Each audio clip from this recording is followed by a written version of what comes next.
الحمد لله الذي تجري بأمره المقادير.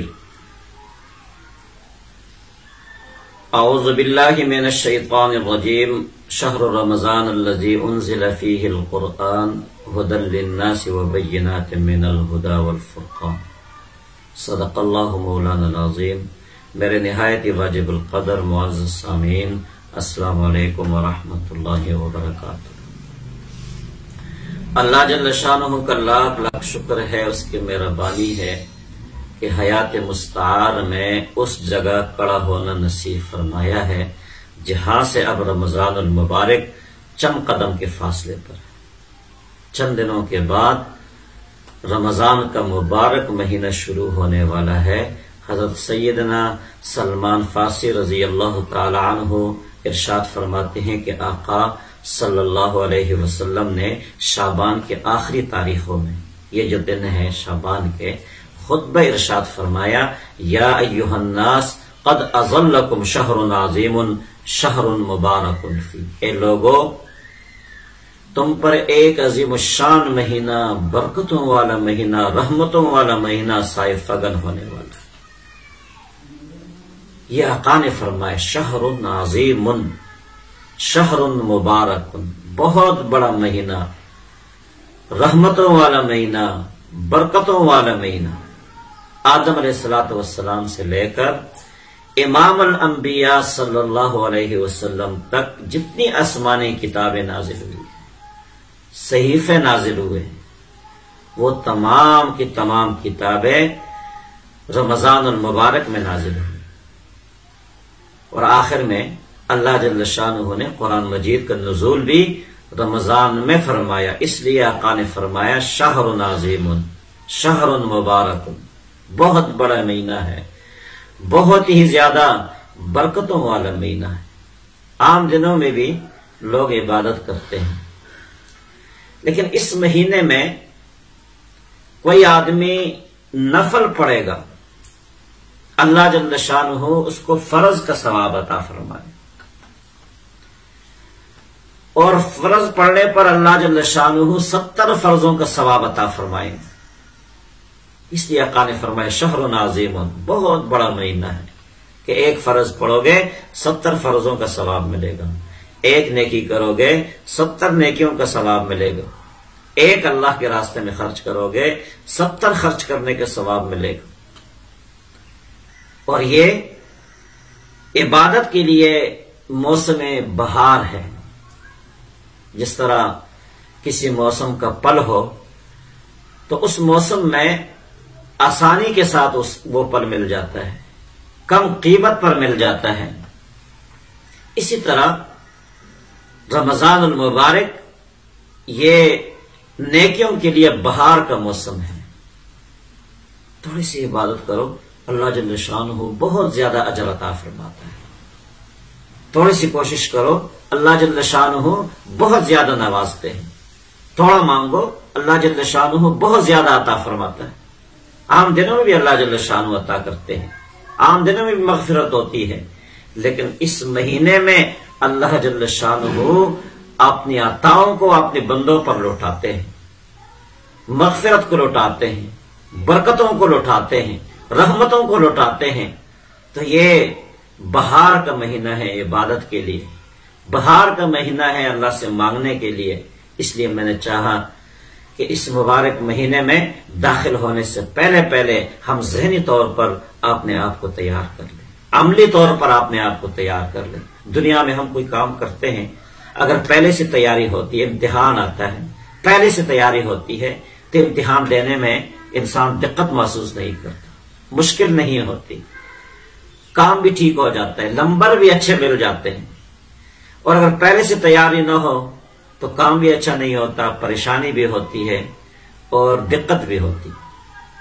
اس لیے رمضان المبارک میں داخل ہونے سے پہلے ہم عملی طور پر تیار ہوں، تلاوت ہمارا شروع ہو چکا ہو قرآن مجید کا۔ اسی طرح ہم ذہنی طور پر، ویسے بھی بندے کو جھوٹ نہیں بولنا چاہیے، دھوکہ نہیں کرنا چاہیے، یہ انسانی اعمال نہیں ہے، یہ تو شیطانی اعمال ہے۔ کسی کو دھوکہ دینا، فریب کرنا، جھوٹ بولنا، یہ ساری چیزیں انسانی اعمال نہیں ہیں.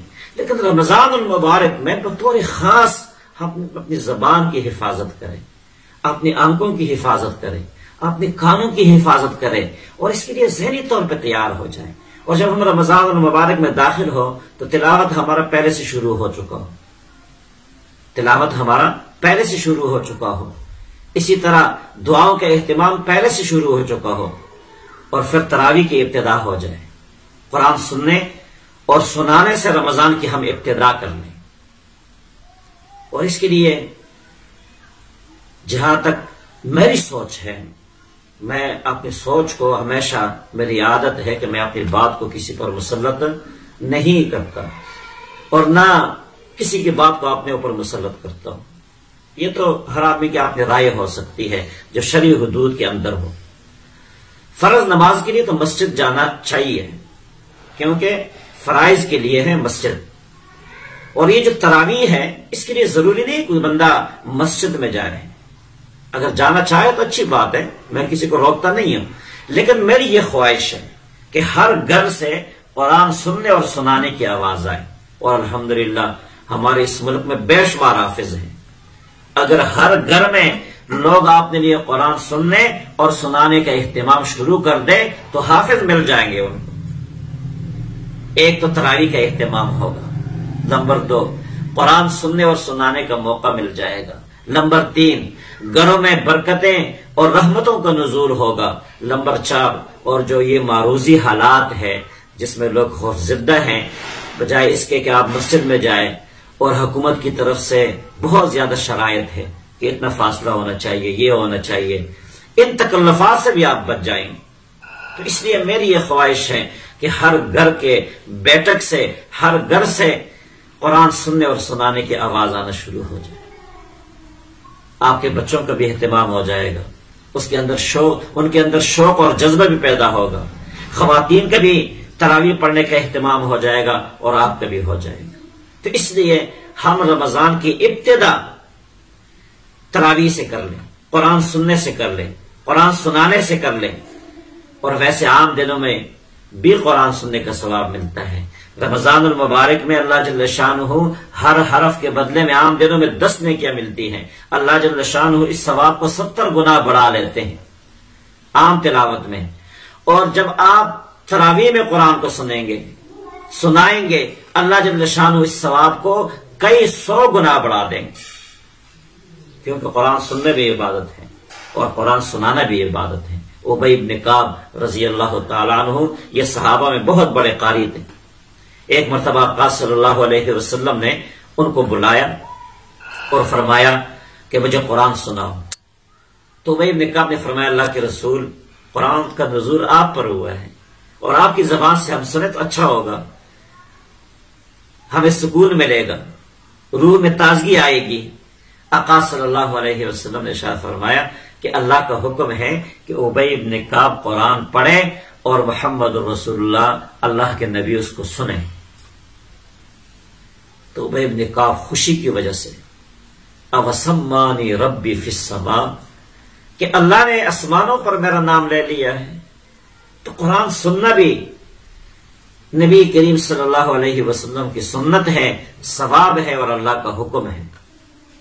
وَإِذَا قُرِئَ الْقُرْآنُ فَاسْتَمِعُوا لَهُ وَأَنصِتُوا، جب قرآن پڑھا جائے تم سنو ان کو اور خاموش رہو.